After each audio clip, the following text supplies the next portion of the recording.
We don't want to demonize the binge eating. We want you to realize the binge eating is not about food, and it's never been about food.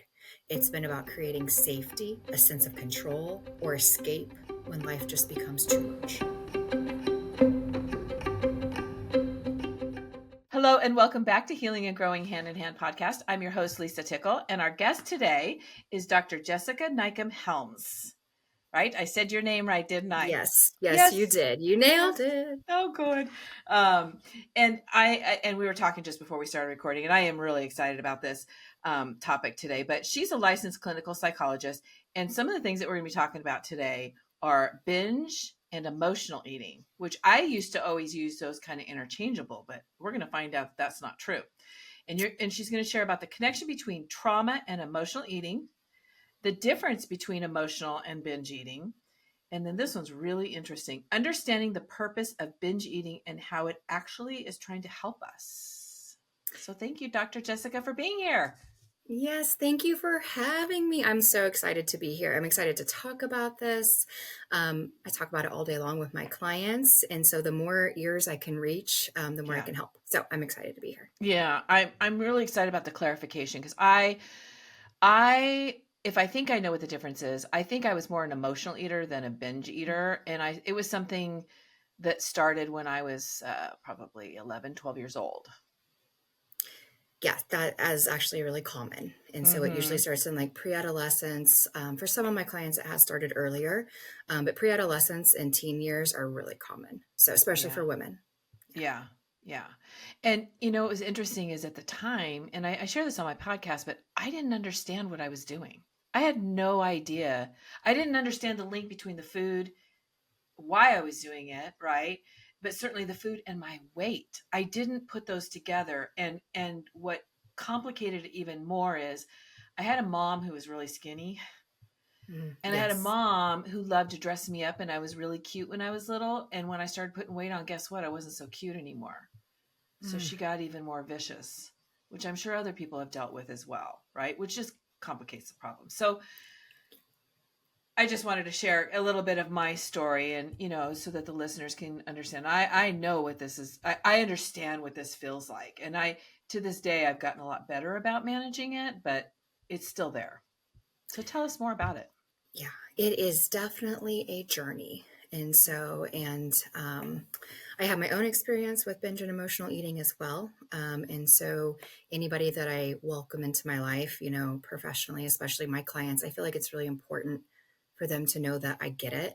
Like I know exactly what it means to like throw your hands up in the air and say like, what on earth does it mean to eat normally anyway? Like I have no idea. Right? Like food's always on my mind. I can't stop thinking about it. I wake up in the morning promising to be, quote, good. Right. And then like 10 hours later, I'm like face first in a bag of Doritos. Right. And it's like, what the hell happened?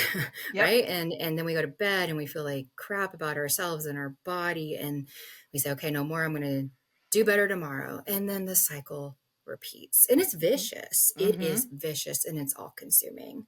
And so, yes, I'm happy to speak more about it. And I'm wondering if maybe we should start with the difference between emotional eating and binge eating, so we can do some clarification. So. Okay. All right.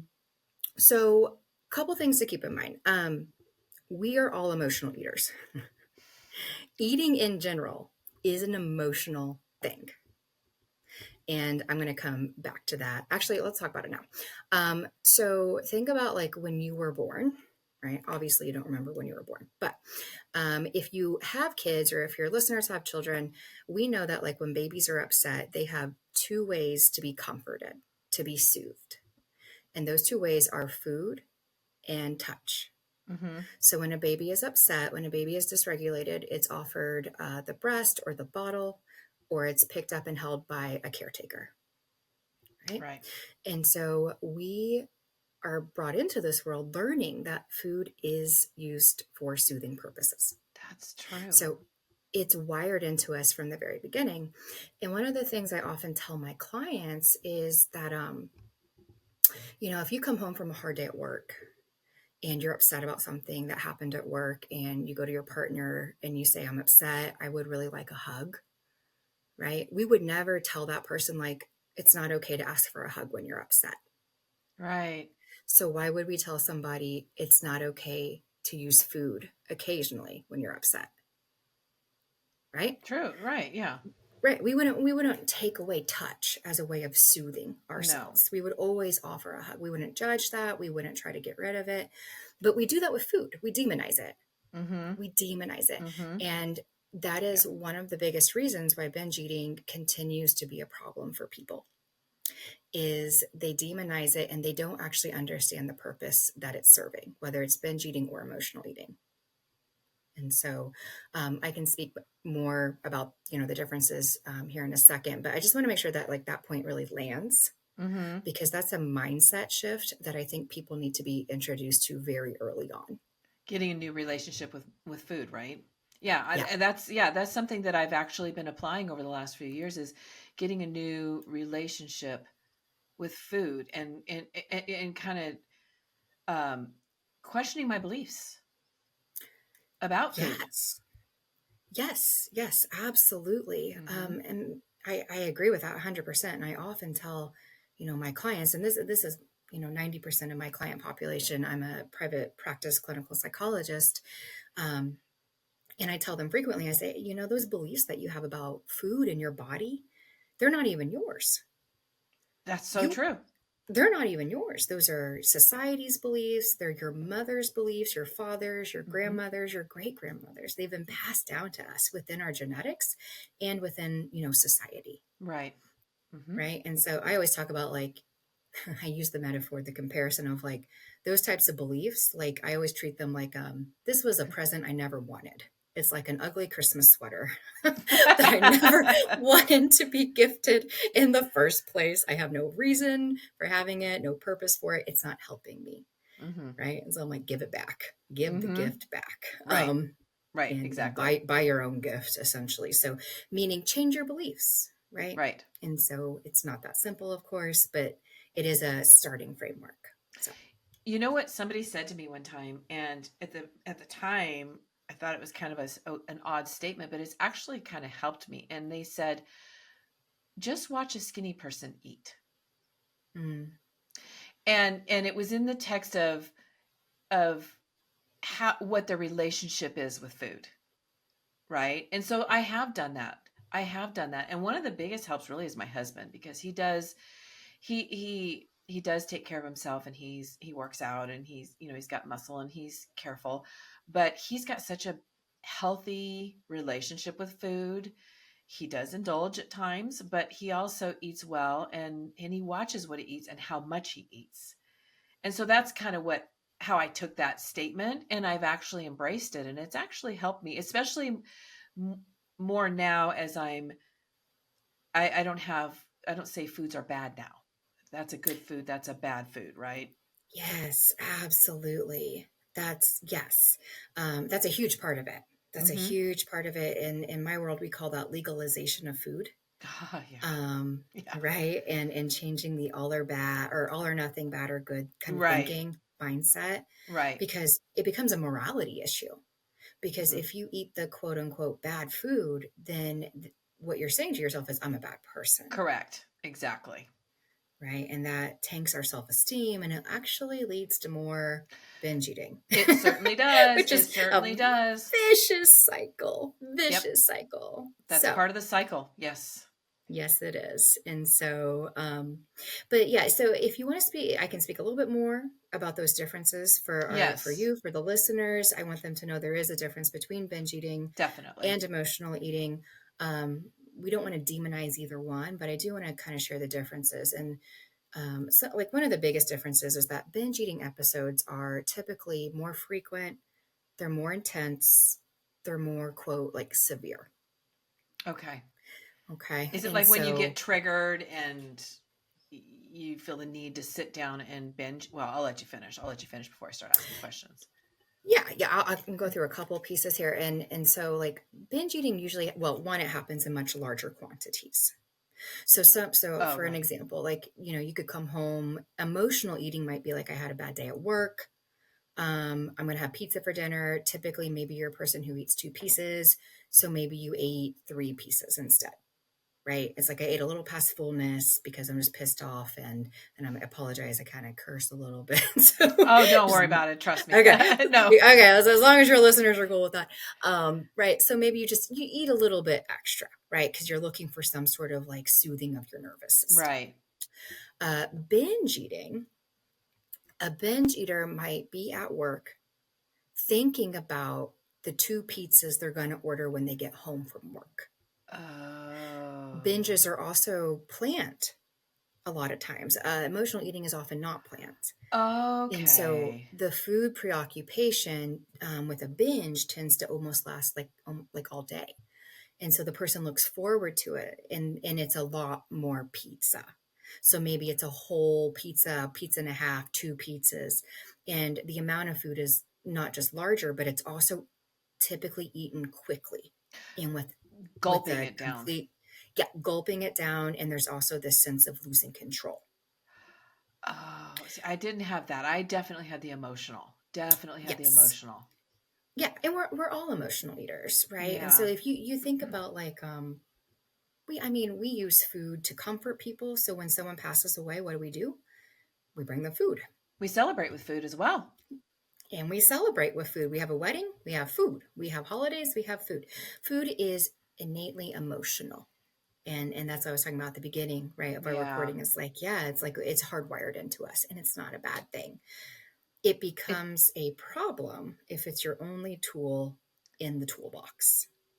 right, right, right. It's actually refreshing to hear that. For me Yeah. to Yes. know that because that would there's a lot of shame that I carried for many years about that. For me to be even talking about this is a lot. And it doesn't bother me at all at this point to talk about it. Oh God, there was just so much deep shame. And my weight fluctuated through the years, and it affected my health. And, I would put myself on a diet and I would lose weight and and it's just a cycle. Oh, yeah, the Yeah. shame. It's a very difficult cycle. And, I had probably a maybe somewhat similar journey. And, like I grew up, in Indiana, and as a teen girl, it was like, why are my thighs bigger than everybody else? Right. And so it's like, let's diet, right? Let's Yep. start the diet, right? As a teenager. And then it quickly swung into like overeating and binging in college, because when you have years of dieting, inevitably it swings into overeating. Right. It Yep. backfires, right? So then the weight comes on. And then after college, I was like, I'm going to diet again. And then that's when I also stumbled into attuned eating when I went to graduate school. And it all kind of came together. And Mm, then I found my way hard fought through healing my relationship with food and mm-hmm. eating quote unquote like a normal person. Right. Right. And Right. so it's a complicated path though. So it can Yeah. take quite some time. Yeah. Yeah. And stop dieting. That's what I had to And do. I just stop dieting. stop dieting. Yes. Seriously. Yes. It's Yes. no more And diet. It is honestly getting a new relationship with food and understanding food yes. and and yeah, knowledge is power. And I talk about that all the time and how helpful that is on my healing journey. And that's part of it is this is, learning about the difference between binge eating and emotional eating. I mean, I didn't even think about that there's two different things. Are Yes. they triggered by the same thing? Like, are they come from the same thing? They both come from childhood trauma, but it sounds like they have kind of the same kind of end result, right? It's some kind of way of comforting yourself, right? Yes. Yeah. I would say it's a way that your nervous system is trying to regulate. And I can talk more about that. I would say like emotional eating can come from trauma. Um, it can also come, like you said earlier, from celebration. Right. Right? So a Becomes whole habit. host of different emotions. Yeah. Binge eating is typically coming from some sort of trauma response. Mm, And so I would say that is a big difference. And I would say also binge eating, like another big difference is like binge eaters typically eat in secret. right. You won't Yeah, find anybody binging truly in front of somebody else. that's true. Because again, the Um, shame, right? the And shame. yeah, Yep. the shame that goes with that. Yes, and the emotional aftermath is Hmm. typically followed by disgust, regret, Yes. shame, and guilt. And we don't always have that with emotional eating. We might have like a, oh man, I wish I wouldn't have eaten that extra slice of pizza, Yeah. like that, kind of sucks. But like, there's none of this like massive upheaval of like, oh my gosh, what did I just do? And self-loathing that you Right. typically see. Right. So Yeah. Go ahead. Go ahead. hopefully Sorry. that helps kind of explain the difference as That's far a as like, big it's just difference. big difference, big That's a big difference. difference. And I was thinking for me, one of the things that I realized in getting this new relationship is part of mine was habit. Yeah. Part of mine was habit because, and I remember as like literally I was 12, 13 years old, right? And it's evening time. I've already had dinner, so I'm not hungry. But then the eating starts until I go to bed. Go eat chips, go eat ice cream. And it's just this constant kind of like grazing until I would go to bed. And so nobody stopped me, right? And nobody told me, hey, that's not, that's not healthy to do. And so part of it was habit. And so I just literally took that into my adult life.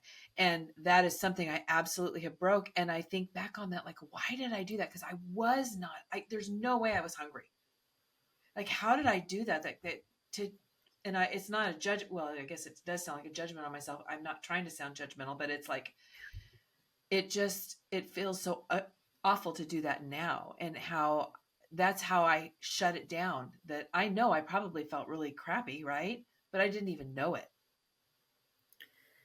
Yeah, absolutely. And the thing that you said, you were about 13 Mm-hmm. or so. Yeah. So the thing that I would say to like your 13-year-old self was, you were doing the best you could Yeah. in that moment, right? Like, you were doing the best you can with what Yep. you had to work with as a 13-year-old girl, Yep. right? And so one of the antidotes to binge eating is self-compassion. Yeah. Well, many antidotes, but this is a big one. It's That's kind of yeah. yeah, Yeah, right. that's It's a like big one. That's kind of it's a a hidden big one. one. Yeah. It's a hidden one, right? It's Yeah. not. I always tell my clients, I'm like, look, self-compassion isn't sexy. It doesn't sell, That's so true. That's true. It's not sexy. right? People do not come to therapy with me for self-compassion, right? They're like, I want to end my binge eating. Right. That's what they come to therapy for. Right. I also have like an online course and program that has like a lot of different levels of support too, all for binge and emotional eating. And so, but no one ever signs up for my course and my group program for self-compassion, but it's built into every single step Right. because it's one of the biggest things that rewires someone's brain. Correct. We have to find a Absolutely. new language. Absolutely. So I guess the other thing I'll say, like, the difference between emotional and binge eating is control, right? It's when we're Um, eating with binge eating, there's lack of control. yeah. Just it's all over the place. And emotional eating, it's usually we know we're doing it and there's some level of control. And so I will tell my clients, like, binge eating kind of feels like a runaway train. Emotional eating feels like a speed bump. Lots of speed bumps. Lots of speed, and they can happen a lot, but it's not like deterring the whole Right. kind of course of your evening. And Right. it also does happen typically at night. Well, because you can do it in secret then, right? That I think that's a big part of it. And then, like, you were speaking about like habit earlier, Right. right? And that's common too, which is like, I don't feel particularly stressed or anxious or upset or lonely. Why am I still eating? Right. And a lot of times that comes down to the neural pathways in our brain, and that they're just wired, right? So, Mm-hmm. like, as soon as I turn on the TV, my mouth immediately starts salivating for Doritos, right? Like, Yes. it's that wired connection, Right. That makes right? sense. Yep. And so we also have to kind of break some of those wires down. And I think one of the ways I tell my clients to do this, and I tell them, I was like, you're going to look at me like I'm disgusting. And that's okay. I'm here for that. But I'll tell them one of the best ways to break this wire, to at least kind of look at this wire differently, is at night before you decide to eat your food. I want you to decide to eat it in a different place. Oh. So if you're a client of mine and you're eating in front of the TV Mm-hmm. or in your bed, I will say, I want you to go get we'll stick with Doritos because that's what I've been using, or chips or whatever else. I'll That's say, my please weakness. go, right, go get your chips. And I want you to go to the bathroom and sit on the toilet and eat your Doritos. Which I won't That, do. which I won't do. I won't Right. do. Or go to the backyard or go somewhere else. Right. That And makes so sense. it just shakes things up. Right. Right. Because what happens is in that place of habit is mindless eating. You're not Yeah. even paying attention. So instead of eating, a handful of Doritos, you're eating half the bag or more because you're not Yes. even. I'm speaking for myself. I'm not speaking for everybody else. I'm going to speak for me and my experience with it. And that's exactly what it is. It's next thing I know, I look down and half the bag is gone. What happened? I didn't even Yes. realize I did that.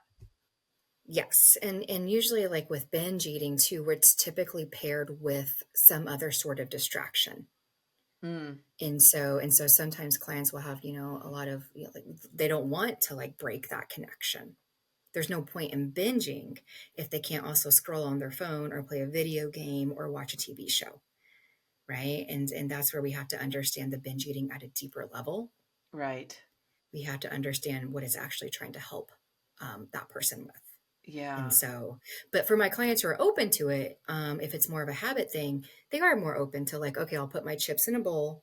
I'll leave my phone in the living room and I Yes. will go into the backyard and I will mindfully using techniques that, Jessica taught me, I will go and sit and eat my chips.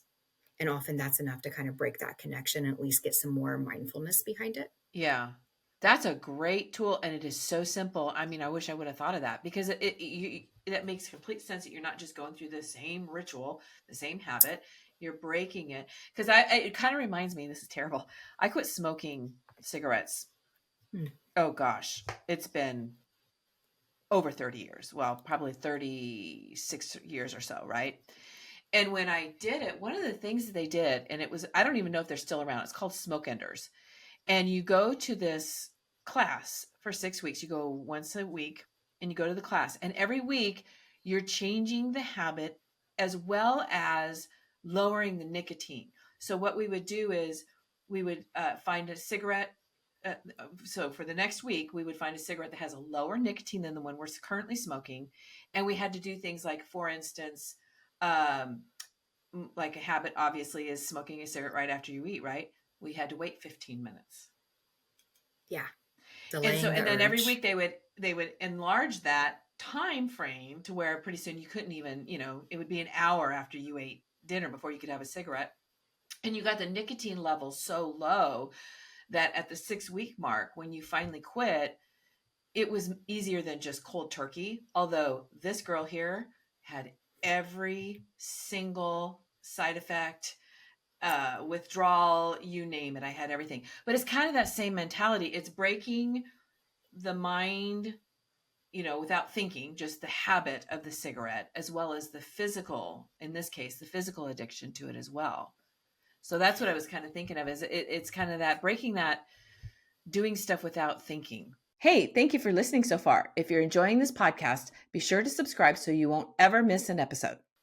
Yes. Yeah. And just like the mindless eating and because it's food is so complicated, It is, and right? we Like have to have it. so and you and this is where it's different than drugs and alcohol and Right. cigarettes, because we don't have to have any of those things to survive. We have to eat. We have to eat. And Mm-hmm. therefore we have to find a way to incorporate it into our life that has integrity and respect for our body. Right. Right. And food is never the enemy. I always tell them food is not the enemy, but disconnection from your body is an enemy. Yeah. And that's what we do, And, right? and the real culprit behind that is diet culture, right? Of Oh course, God. like it all goes back to diet culture, So yeah. and especially for women. Not Mm-hmm. saying men are not affected by it; they absolutely are. It does look a little bit different for women, though. Mm-hmm. Oh yeah. I've been on so many diets. I can't even begin to tell you. I will never be Yeah, on a diet again. yeah. I mean, diets. Long term. Like I think the most recent statistic is like 95 to 98% of diets fail, meaning that after that statistic means like I think after 1 year people gain the weight back, Mm-hmm. And more. and then one and more because your body is like freaked out by what you did, so it's going to add on a little bit of excess to protect it for next time. And what people also don't seem to understand about that is like every time we do that, we're messing up our metabolism. Yes. And so the metabolic health then takes a hit every single time. Mm-hmm. And so when people do stop binge eating and it drastically decreases, what I'll also hear is, but why am I not losing weight? Mm-hmm. Because it's not that simple, because your body has been in a state of trauma for Right. years. Yep. For years. Your body does not trust you, and you don't trust Oh, your body.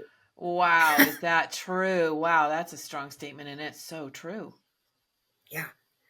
And again, that's not sexy, right? That doesn't Mm-hmm. sell. Like, let me reconnect you to your body signal, right? But that's what we're doing. Mm-hmm. If you truly want to work on binge eating, you have to give up on weight loss. And that is a strong statement. And I'm going to It put it out is. there. And I know people have feelings about that. And they're like, I don't want to. I want to lose weight. And what I tell people is like, the more you focus on weight loss, the more your binge part of your brain rebels, and the more you're going to binge. Mm-hmm. People do lose weight after they stop binge eating. Not all people, I don't guarantee that, Right, but right. I know that people do. I'm one of those people. I'm one of those people, and my Mm-hmm. weight has stayed really consistent, for about, well, after I had my last son in 2020. It stayed very consistent, but it's not that simple if you have 20, 30, 40, 50 years of dieting. Exactly. Yeah. Exactly. Yeah. Yeah. So you have to work on the relationship with your body in order Yeah, to with heal the yourself. relationship with food in Mm-hmm. order to lose weight. And so it's definitely a process. I know, one of the things that's so freeing is that I can look at food now and I don't have that, oh, I can't have that. And I've got to eat the, you know, flavorless broccoli. I like broccoli, but I don't like it steamed. And so I fix it. It's still healthy. It's not as healthy probably as eating steamed, but I'm willing to take that chance. I'm still getting the good nutrition in my body, but it's got flavor. Yeah. I want Oh, to enjoy yes. it. Absolutely. I sat with a client this morning, and I said the phrase like, we never ever plan a meal. We're talking about meal planning, right? We never ever plan a meal that you don't want to eat.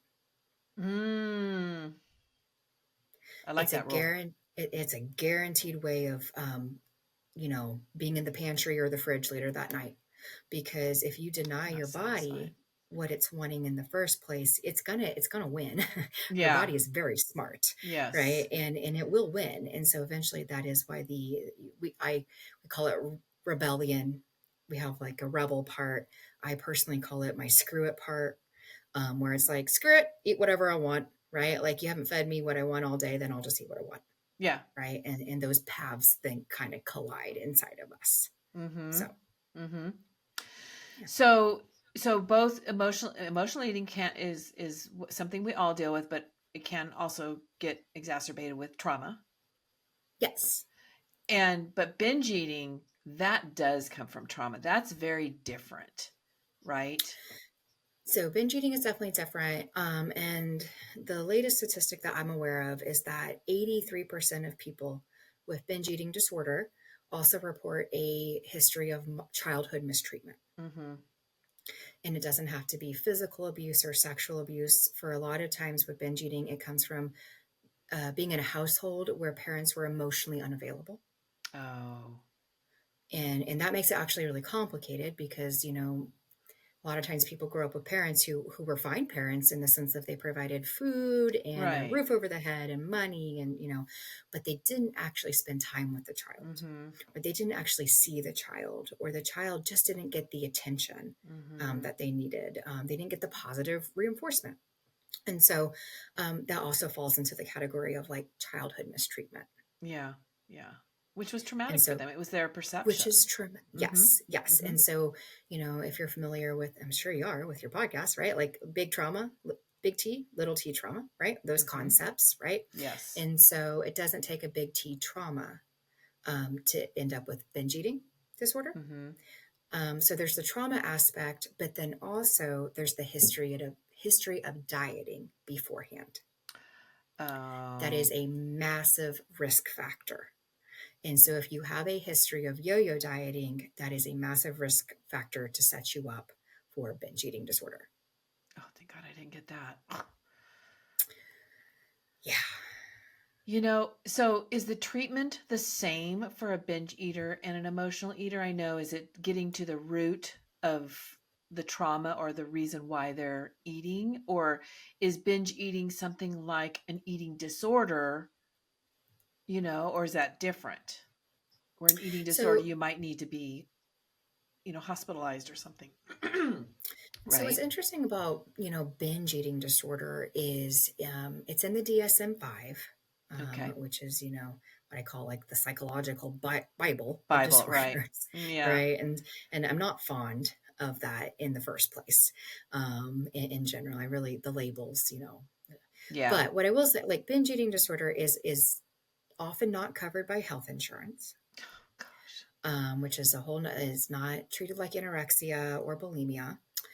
It was just added to the DSM-5. It was not in the DSM-4, I believe. I'd have to double check that.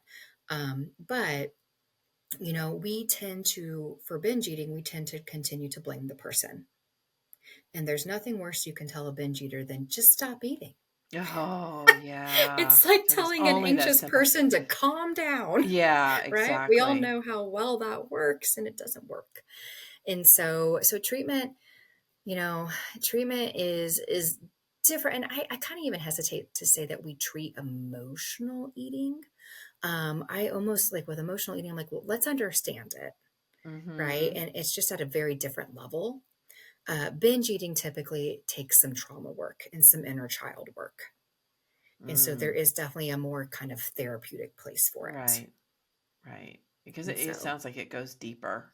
It sounds like it goes much deeper yes. And, and and it's so much complicated. more prevalent. Like it's 3 times more common than all other eating disorders combined. Seriously? Yep. Oh, yeah. Yep. Yeah. And another, binge eating also affects people of all shapes and sizes. Hmm. And so all shapes and sizes. And absolutely, I've got clients who are in larger bodies who are binge eaters, and I've got clients who are in smaller bodies and they're binge eaters. And You so it's a big myth that it only affects people in larger bodies. that yeah, I'm glad you said that. And I think about like when I was in high school, I didn't know anybody who binge ate or who was anorexic or bulimic. Is it something that's more common now, or was it just hidden more then? I was gonna say, I bet you did, Lisa. And didn't know it. Yeah, yeah. Yes, yes, I bet you did.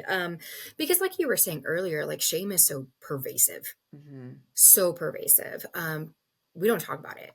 We'll talk about dieting, Oh yeah. Oh but we yeah. we don't talk about binge eating. And so Yeah. there's so much shame with it, um, that I think it's much more common than people realize. And even when, I mean, people come to treatment with me for binge eating, and it's still hard to talk about. There's so much shame. It goes so deep. There's so much It shame. it it, it, it Absolutely. it's like it becomes their identity, and it's hard to Yeah. separate that, right? Yeah. Oh, And that can be a big part of it because usually binge eating, starts earlier in life. yeah.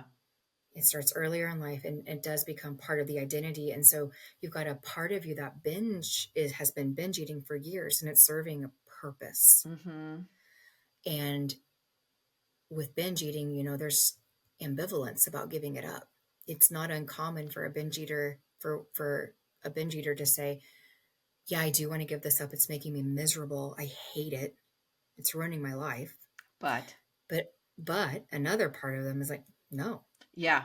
What is can't that? do it. Because that's so true. What is that? Because there is something to that, and I know I've experienced that in my life as well. That this thing that I'm doing, I hate it. I don't want to do it. I'm miserable, but I don't want to give it up.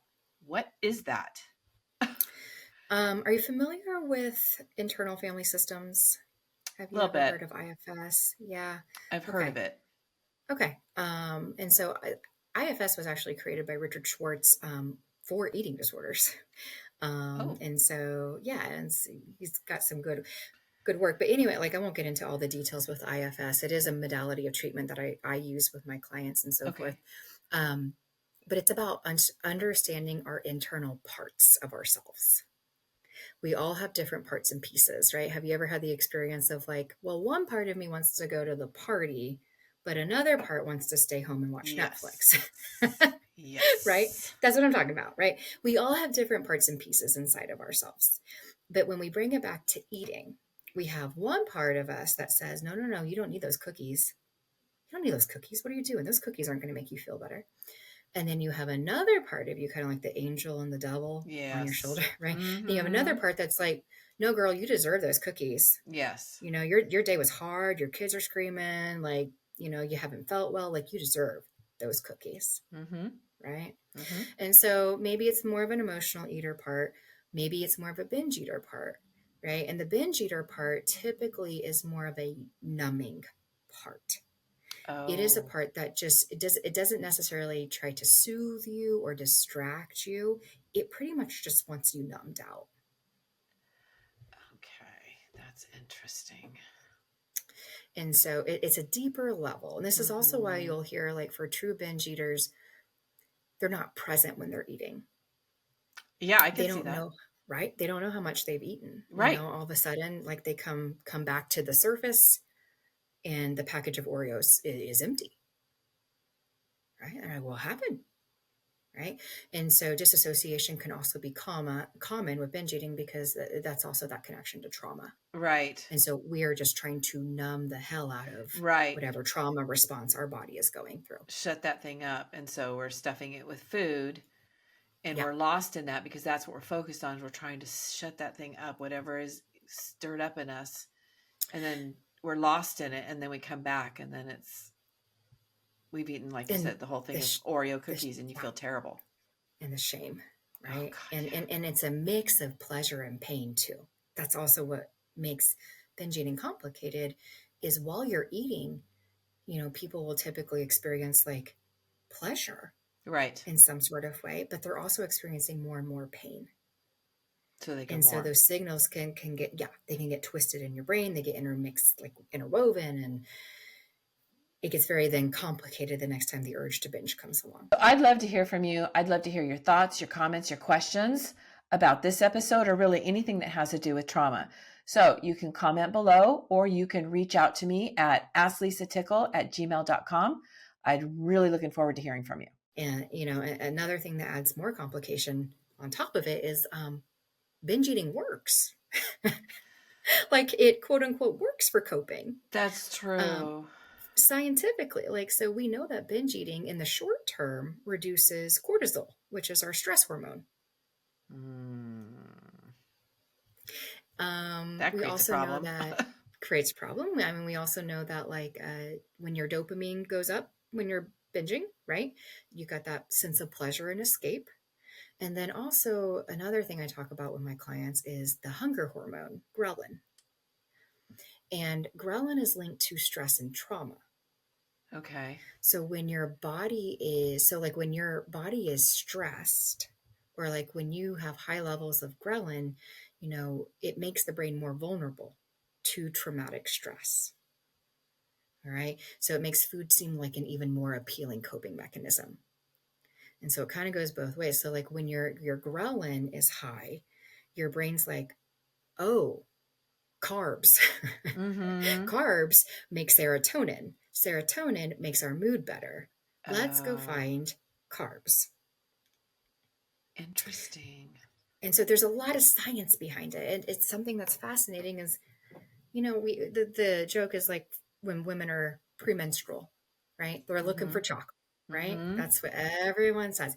There is a scientific reason why your body is looking for chocolate. There's a chemical in it that your body needs, right? Yeah. So our serotonin naturally dips for women when we're premenstrual. Our Mm-hmm. serotonin goes down. Serotonin is a neurotransmitter that keeps your mood more stable Mm-hmm. and more positive. And so, because our serotonin dips, our body says, hey, our serotonin's a little bit low. Let's get a little extra serotonin in us. And one of the fastest ways we get serotonin in our system is through carbohydrates. Mm. There you go. There it Yeah. is. So it's very nerdy, it's very sciencey, but I do believe that, like, understanding the science behind it helps people not demonize this Exactly. act, right? They need to Exactly. understand. Yeah, it's There's understanding. It's the whole thing that I was saying earlier. Like, I know for me, one of the biggest helps on my healing journey is understanding and is learning and understanding trauma and all the nuances and the effects of it, and why our bodies do what they do, why our minds do what they do. And there's an empowerment, because there's a couple things for me. One, I realize I'm not a weirdo, because that's the way I used to always think about myself. I'm the only one in the world that feels this way. And so that's the number one thing. Let me see if I can think of the other thing, because my mind just drifted off on me, which it happens to do. um but yeah, anyway, I'll get to the point when I think of it again. But it's fine. I I sometimes do it do all the this. time. I get so wrapped up in what All you're the time. I get wrapped up in what Right. you're saying, and then I lose it. Well, that's another thing, by the way. Binge eating overlaps with neurodivergence. Oh, It's about a 30% overlap between ADHD and binge eating, for example. interesting. And I know it's true that there's a lot of crossovers between the behaviors of ADHD and someone that has got trauma. So there's one of them. Yes. Yeah. Yep. And it's, the pathways in the brain are all kind of interconnected in some ways. There's issues with some emotional regulation and impulsivity, Mm-hmm. and so forth. And so I think we're just now beginning to like tip of the iceberg with Right. some research on like Right. the mingling between all of it. Cause I mean, trauma is a type of neurodivergence, ADHD, autism, OCD, Right. like they're all connected in some ways. Yeah, I think you're right. I think we really are just scratching the surface. And I hope that they do more research and understand this more, because, even in the last 15 years, there's just been so much that we've learned about trauma, so much that we understand. And it's so encouraging that, we can learn to manage our trauma rather than it managing us and it controlling us and consuming us, because I know that's what it was for me. So I think we're going to find out so much more. And the whole eating thing is so interesting. And yeah, anyway. It absolutely is, and I would say like for the overlap between binge eating, definitely binge eating in particular, sometimes emotional eating, but definitely binge eating with trauma is the part of you that wants to binge eat is trying to soothe your inner child, Right. right? Exactly. It's trying to soothe that child part. So if you grew up as a kid in an environment where there was chaos all the way around you, Mm-hmm. food became the way to create safety, right? So Right. maybe you went to your bedroom with a bag of chips, Yep. right? And you created safety and predictability. Or if you grew up in a household where you were lonely, Mm-hmm. right? Like you're just nobody really paid attention to you. You know who is always there? Food. Food. It's always my Food. friend. Always your friend. It's always there. It's constant. It's a great companion. It never talks back. Doesn't Mm-hmm. judge you, right? Mm-hmm. Like it becomes like a replacement in that way. And so when we well, and then another part also, another theme that I think is important is when you feel powerless as a kid. If you grew Yes. up in an environment where you felt very powerless, very helpless, binge eating can also become a way of like rebellion. Mm-hmm. It's taking your power back. Mm-hmm. It's like, screw you, I'll do what I want. Right. Like, so like when a part of your brain says, oh, you don't really need those Oreos, you don't need those cookies, you're not hungry, then the binge part is like, screw you, you can't tell, Jessica Mm-hmm. what to do. She can eat as many Oreos as she wants, right? She deserves it, right? And so those parts like to go head to head. I had all of And those. so yes, and that's what I mean when I say it's like you need to understand that your binge part has been trying to help you for a very long time. Sometimes it's not the most helpful, No, no. right? It helps in a But moment. it helps in a moment. But before we try to get rid of that part, we need to understand that part. And so I Yeah. always use the two of the C words, curiosity and compassion. Yes. So first you get curious about the part, and then you get compassionate with the part. Yes. Yep. You were talking about the inner child is crying out. And I think it just reminded me, I think one of the things that really did help me with my emotional eating was working on the inner child, doing the inner child work. And it's interesting. I've shared this on my podcast before. So I was doing EMDR, and we worked on little Lisa. So, like 7, 8-year-old Lisa. Teenage Lisa had a very different type of abuse. There was a lot more that happened in the teenage years. And so I did that one a little bit different. So I did the little Lisa through EMDR, but I've worked with the teenage Lisa through validating her through a letter. It was really interesting. So I just wrote her a letter, and it was the adult Lisa talking to teenage Lisa. And it was like, oh, do you remember when mom did this? It made me feel terrible. And then the adult Lisa would say, you're right. I understand. Like validating her. That wasn't fair. That shouldn't have happened. You're right. And you weren't heard. I just read that letter because it's on my computer. It's powerful. It is so Yeah. powerful to do. And that's a lot of like IFS work. Oh, is You're it? working with it is. Yep. It is. It's you're working with the parts of yourself. And I like binge eating is typically what I call like a teen part. It's an angsty teen. Yeah. And it's fiercely protective of your Yes. inner child. Where it's like little Lisa, 7-year-old Lisa doesn't need to be in pain anymore. Mm-hmm. Right. And so like we don't want her in pain, and we'll do anything to get her out of pain. And perhaps food is the only way we know. That's a great way to put it. That's so true. That's exactly what it feels like too. Yeah. Teenage Lisa is protecting little Lisa. And Yep. it was interesting in EMDR because what kind of broke it for her, we were doing one of the EMDR what would you call it, like Like one of like the eye movement yeah, the eye exercises movement. or Yeah, we like, were doing one of those, and my therapist had said, when you go in, let little Lisa tell her mom, because I was talking to my mom at the time, tell her mom what it is that she wants to say. And immediately the little Lisa in me rose up and said, oh no, no, no, no, I can't do that. And yeah. she's like, why? I said, oh, I'll get in trouble. Oh no, I can't do that. So what she had me do, this was powerful. She said, why don't you come alongside her? And it worked. And little Lisa was, with respect, got to say to her mom and her dad and everybody else that, at the time, what she really felt. And it was really powerful. And her little voice was finally heard. And she was It is. respectful. Teenage Lisa, not so much, but little Lisa was. Teenage Lisa has a bit of a mouth on her.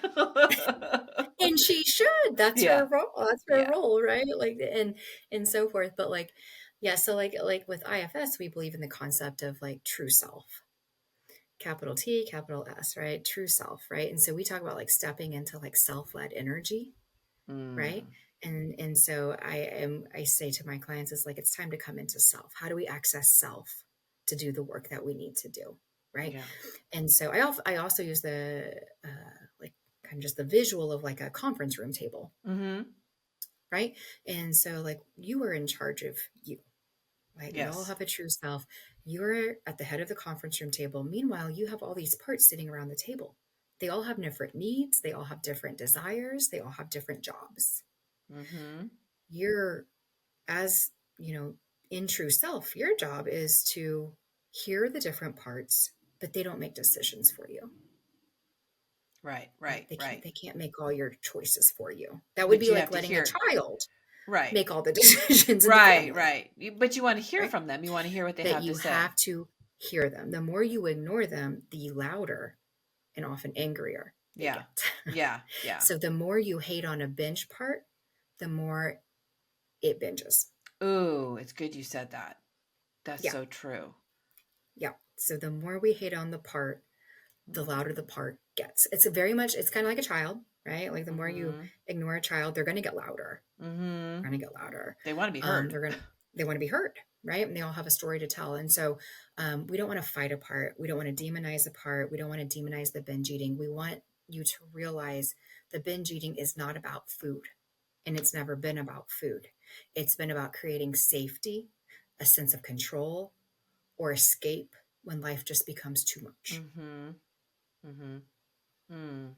And so Interesting. we need to kind of let that sink in. I mean, food is the one thing that is typically been safe and consistent Mm-hmm. And always for there for many you. people binge eating. Always there. Always Yeah. there. Yeah. Oh, and it's interesting because I didn't binge eat, but there were some of the temperaments that kind of went with it, or some of the, like eating in secret, hiding the empty bag, right? I'd finish off a bag of chips and then I would go out in the trash can and bury it way down into the trash can. So there's a little bit of that. Yeah. And it's not clear cut. It's muddy, Yeah, it right? is It's muddy. muddy. It's muddy and it doesn't need to be a clear cut, Yeah, right? I think as humans, we try to put things in boxes. yeah, And in reality, it's like, yeah, I dabbled with binge eating and I dabbled with emotional eating. And I dabbled with intuitive eating at times, right? Like yeah, it's like yeah, where humans are messy, and that's great. yeah, We should be messy. yeah. Like It's not a we clear should be line. messy. Yeah, Yep. yeah, Yeah. yeah. I like that. Oh, this has been really good. And I honestly, I never even thought about the difference between emotional and binge eating, but there is a big difference. There's a big difference. Yes, there And is. you And so, really, especially with binge eating, you really do need to have some therapy because you need to have a support system to help you work that. That's not easy. yeah, I think there's like much deeper layers of exploration, Yeah, and having a licensed professional, someone who's trained. correct. And I also like, I really want to emphasize to your listeners, if you are going through any sort of eating disorder, whether it's binge eating or anorexia or anything like that, please, please, please, please find a therapist who has training and expertise and experience with Hmm. eating disorders, because so many therapists are wonderful, wonderful therapists. But if you're not trained, Yeah, unfortunately, more harm than good can come to you. that's So, true. yeah, Yeah. It's like trauma absolutely. therapy. You need trauma therapy. Yes. Talk therapy has its place and it's very Yes. important. But when it comes to trauma, you absolutely need a trauma therapist to help you get through it because you need to get it out of your body and out of your subconscious. You need someone to help you through that. That's not just talking it out, there's modalities that are needed. Yeah. Logic hasn't, I mean, binge eating and trauma really just don't respond to logic. No. It's body work. As I tell my clients, I'm like, it's body work, baby. Like whether we like it or not, like Yeah. we have to get in there and do the thing, Yeah. and we have to heal your body. Yeah. Exactly. This has been so fascinating, Dr. Jessica. Thank you so much. You're so Um, welcome. and I always ask my my guests this one last question. What do you want to leave our listeners with? It's such a good question. Maybe two things. Yeah, it could be two Maybe things. two things. Number one, willpower is not the answer. Mm, It's not about willpower or self control. no.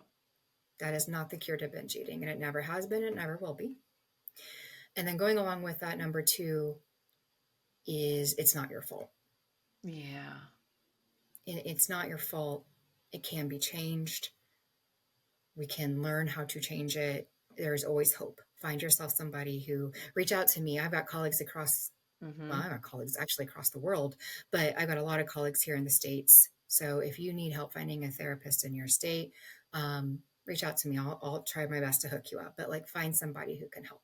So it's not your fault, and do not rely on willpower or self control to change No, your eating. It's a recipe for disaster. it just gets worse. It really does. I've tried it. 100%. Yeah, it gets Yep. worse. Well, and with that said, why don't you share with the listeners how they can reach out to you? We'll have it in the show notes, but why don't you let them know how, if they wanted to reach Sure. out to you, how they could get a hold of you? Sure. So you can find me kind of across the web. So my website is peacefulpresencepsych.com. Kind of a mouthful there. And so I always joke that like I am a peaceful presence and I'm also super chaotic at the same time. So I chose the name with a bit of irony. So it's peacefulpresencepsych.com. On my site, you can learn more about me. You can also learn about the work I do with binge eating, and emotional eating, as well as my online course. My online course is the Finding Food and Body Freedom Formula. It's exclusively for women. It comes with one-on-one time with me, group support, and an online community, and lots of other cool things. So you can learn more about that. I'm on Instagram at Finding Food and Body Freedom. I'm also on Facebook. Just you can just search my name, Jessica Neukam-Helms, and you can get my profile. And I also run a free Facebook community for binge and emotional eating for Oh, women. I typically post in there about 5 times a week, and I share free resources. ooh, I'll have to So get on there. I'll have to check that out. yeah, Cool. so Well, thank you absolutely. so much for everything. And thank you for giving us a lot of clarity and me, of course, a lot of clarity as well. So thank you so much. You're so welcome. If it helps one person today, um, I guess outside of you, Lisa, because you obviously count as a person, but if it's one of your listeners, right? Like it's absolutely worth it. And Yeah. so, absolutely, thank you for having me. Truly. Hmm.